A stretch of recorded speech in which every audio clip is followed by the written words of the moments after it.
We've got Buddy, they out in Michigan wants to talk with us about something that believers say. So, hey, Buddy, you're chatting with Richard and SR. What's up? Hi, SR. Hi, Richard. How are you guys? Hey. Great, thank you. How are you? Yeah. I'm doing well. I'm enjoying my heathen-ass Sunday. Very good, very good. So I would like to posit to both John and all the other theist callers. I know that, quote unquote, the beginning, capital T, capital B, that's a big point of contention. And I know it's been an argument for the last like 20 some odd years, or more. But like if that kind of thing is going to be part of the discussion, like just get it out and like let us know what you think about that part of the whole creation stuff, because there seems to always be such a hang up about it. Yeah, so it kind of sounds like you're asking, like, when believers are talking about the beginning, you know, what exactly are they referencing? What do they mean by that? Is that where you're going? Correct. Okay. Yeah, I think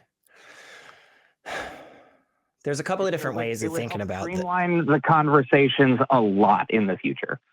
Yeah, I think it can definitely help.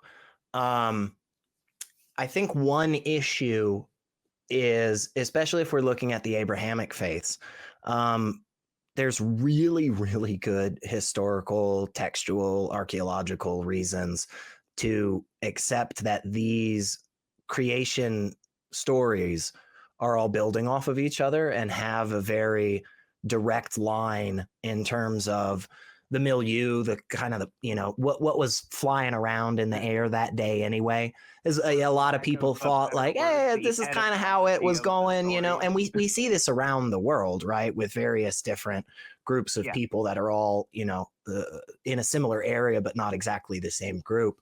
And so I think, in one aspect of it, it might be a little difficult simply because of the fact that you're going to have to be having a conversation with a believer who already has that understanding of like the ancient Near Eastern Mesopotamian myth stories and myth construction, right.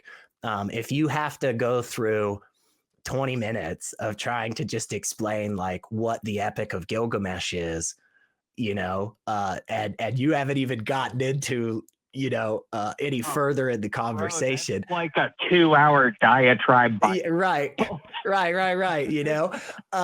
But I still think there's, especially if you have the time and the right interlocutor, I still think there's great value in doing that, with religious folks. That's why I'm such a big fan of Derek Lambert and Myth Vision and his stuff over there. But the other side of it, I think a little bit more practical, kind of maybe biting off a bigger chunk of what you're going for with this, is I think what they're talking about is the beginning of existence in the best way that we can understand it, which is kind of the same thing I think most of us on the non-religious side are talking about when we talk about the beginning. What happens before zero? Yeah. I mean, that's a huge conversation, because now you.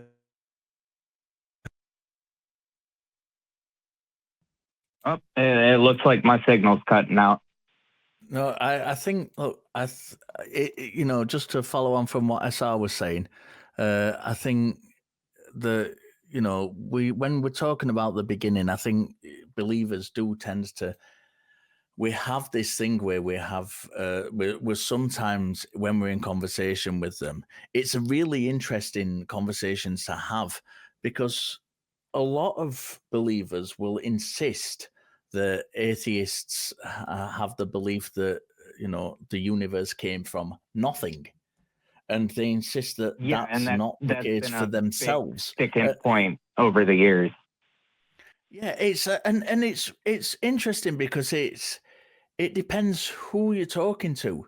Different believers have different ideas about this, and so when when the words may seem very similar, we might have something very different, because one believer might think that God created the universe out of some kind of previous substance, and another believer might think that the God created the universe out of literally nothing.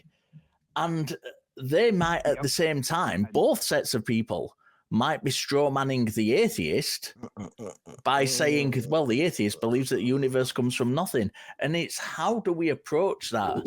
Well, the way I think the best to approach that is to find out exactly what they mean by that. Because every individual you talk to is going to have a very different kind of interpretation of what it is that they're actually trying to say. So finding a common ground with them on the specific meaning of what they're saying, because we can have a really, really good conversation. I've had many, many good conversations with theists over the years about this idea of the universe coming from nothing, about correcting them in a lot of the time. When they're saying that, well, atheists believe the universe come from nothing, and correcting that actually, first of all, that's nothing to do with atheism.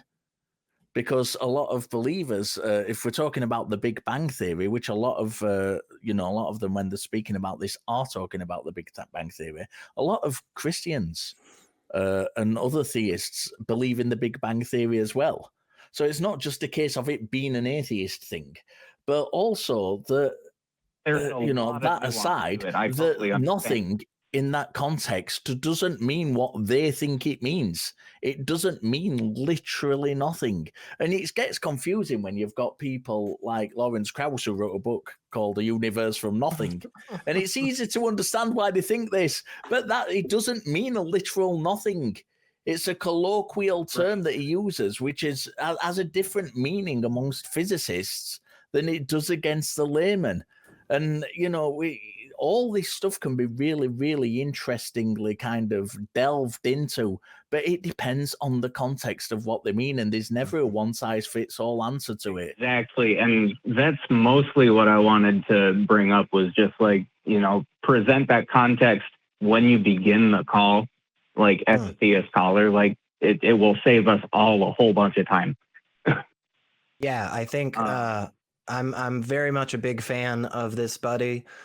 Because I think that is one of the most valuable things you can do when really engaging with somebody that disagrees with you, is just take a few seconds to say, like, hey, how are you using this word?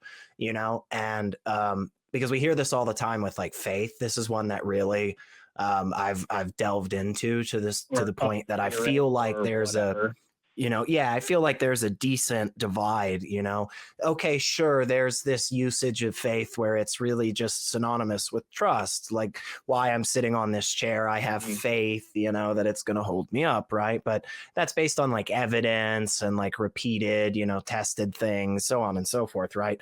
But there does seem to be this other aspect when some people say the word faith, when other people bring it up in the conversation, this other aspect of faith that seems to be very counter to that concept that we were just using it as. And so I'm always a really big fan of just trying to really parse out what it is, which side of this definition we're all on. And it's okay to have multiple definitions for the same word, right? Most words are like that.